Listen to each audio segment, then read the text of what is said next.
បាទសូមស្វាគមន៍មកកាន់វគ្គបន្តអញ្ចឹងនៅក្នុងវគ្គនេះបាទខ្ញុំនឹងធ្វើការលើកយកនៅការដំឡើងក៏ដូចជា install នៅMysql MySQL database which is ដល់ហើយយើងបាទយកមកចែកជូននឹងរៀនបងប្អូនអរគ្នាពីព្រោះថានៅក្នុង Visual Studio Code នៅក្នុង Python បើវាអត់មានទេអញ្ចឹងហើយយើងត្រូវតែប្រើនៅ pip ដើម្បី download ហើយ install ចូលមកកាន់ Python ហើយបងប្អូនទៅចាំអញ្ចឹងនៅក្នុង Visual Studio Code នេះដើម្បីឲ្យវានៅពីបុរាណចេះនៅពេលដែលយើង install ហើយ Visual Studio Code របស់យើងបើកចោលអញ្ចឹងគឺវាអត់ work ទេលុះត្រាដល់តែយើងបិទបាទនៅ Visual Studio Code សិន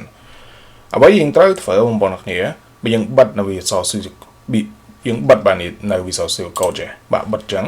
ហើយបន្តមកទៀតយើងចូលមកកាន់ directory របស់ pip នេះបាទអញ្ចឹង directory របស់ pip ដូចបងប្អូនបានឃើញអញ្ចឹងបាទគឺ which is going to be C user follow ដោយទៅតាមឈ្មោះ computer app data local program Python version របស់បងប្អូនគ្នាហើយបន្តមក script នេះគឺជា directory អូខេ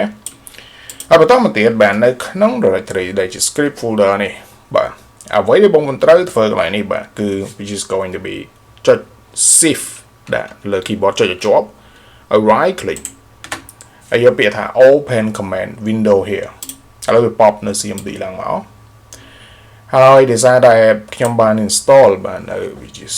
Mysql which is connector នេះចេះយ៉ាងណាមកខ្ញុំនឹងធ្វើឲ្យបងប្អូនមើលម្ដងទៀតអញ្ចឹងដើម្បីយើង install បាទនៅ which is Mysql connector បាទដើម្បីយើងសិក្សាយើងរៀនថ្ងៃមុខគឺ which is command យើងត្រូវថៃគឺ which is going to be pip which is pip install MySQL dash connector dash Python អូខេម្ដងទៀត pip install MySQL dash connector dash Python ហើយបើសិនខ្ញុំ click enter លើ below message មក require is already certified បាទគឺមានន័យថាខ្ញុំបាន install successful ម្ដងហើយខ្ញុំជា install ម្ដងទៀតអញ្ចឹងហើយវាមិន install ខ្ញុំពូរ៉ាខ្ញុំបាន install ហើយបាទបើសិនជាបងប្អូនមិនទាន់បាន install ទេបាទវាធ្វើការ load pop នៅ download ឡើងមកហើយវា set ចូលយ៉ាងម៉េច install យើងបាទនៅក្នុងនេះតែប៉ុណ្្នឹងហើយបាទ